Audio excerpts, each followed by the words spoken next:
Time to take you to the world of sports. An update coming from Sweden. Former Ashanti Kotoko forward Joseph Amako, who had been serving a 2-year prison sentence in Sweden for rape, has been released after it was discovered that he had been wrongly convicted. Amako's agent, Dietrich D. Thompson, confirmed the news that his client was released on March 8, 2023.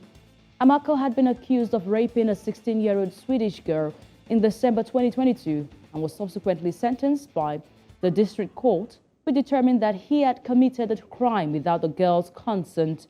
This resulted to his suspension by the football club in October 2022 and the termination of his contract when he was detained on probable grounds suspected of rape. Initially, 2 African players from the same club were under investigation, but one was released after questioning, leaving Amako as the sole suspect, and was later sentenced to 2 years in prison. However, following some appeals, it was discovered that the girl had lied about the incident, leading to Amako's release. A lot of footballers have been accused of rape, but we are hoping that the recent one, Ashraf Hakimi, would get some good news from investigations. Moving away from that, the Europa League, we have the Manchester United. They bounced back from a historic thrashing by Liverpool to beat Real Betis 4-1 in the first leg of the Europa League last 16 tie, while a 2-2 draw away to Sporting Lisbon gave Arsenal a work to reach the quarter-finals. Marcus Rashford smashed United into the early lead with his 26th goal of the season, but Betis levelled against the run to play when Ayoze Perez fired into the far corner. The visitors could even have gone in front half-time when Perez deflected.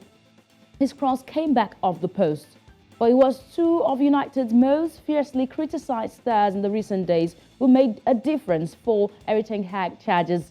Meanwhile, Premier League leaders Arsenal were forced to come back from to salvage a draw against the Portuguese giants, Sporting Lisbon.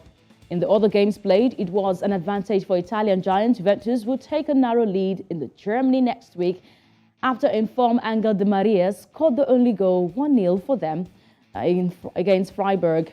Jose Mourinho's Roma also were on course in the last 8 as Stefan El Shanawi and Maras Kumbala saw off Real Sociedad 2-0 at the Stadio Olimpico.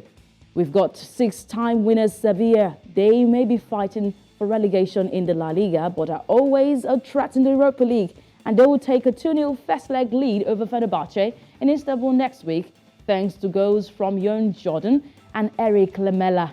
Finally, the game of the night was Bundesliga's surprise package. Union Berlin, they snatched a 3-3 draw against Union Saint-Gilloise despite having trailed 3 times. So, interesting times at the Europa League for Thursday night football. Manchester United on winning ways. We've also got the likes of Arsenal, who had a draw against Sporting Lisbon. Union Berlin were the biggest winners for the day, coming back out of the 3 goals early scored against them. So let's see the results right now to remind you once again. We have Manchester United picking a win at home to Real Betis 4-1. Juventus, 1 goal could do them that good against Freiburg. As Angel Di Maria is coming to the rescue once again. He's in form and he's doing it so well for Juventus. Other games played, interesting one for Sporting and Arsenal, who are topping the table in the English Premier League. They sit 2-2. They had to take a draw home there, while Union Berlin and Union Saint-Gilloise ended 3-3. Now, looking at what we expect to see for those who would come out on Friday, but we'll do that on In The Game. Let's tell you what happened to Paul Pogba. Paul Pogba may be coming out of injury, but he was dropped for Juventus' match against SC Freiburg on Thursday in the Europa League due to disciplinary reasons, the Italian club did say. Juventus did not elaborate on his statement to the Associated Press amid reports that the midfielder arrived late for a team retreat on Wednesday night. The 29-year-old Pogba has only just returned to action, making 2 appearances for Juventus following a long injury spell.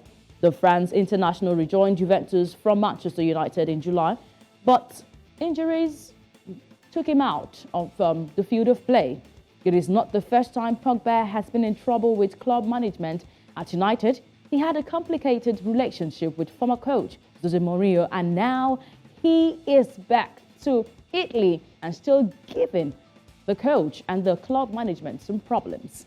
He has always been found guilty of coming late to training, but the Italian giant Juventus are not taking this one lightly. They dropped him out of the squad against Freiburg for the Europa League, and we're hoping that this will not bring an end to a spell for Paul Pogba at Juventus. But updates at this time. Back to you, Osa.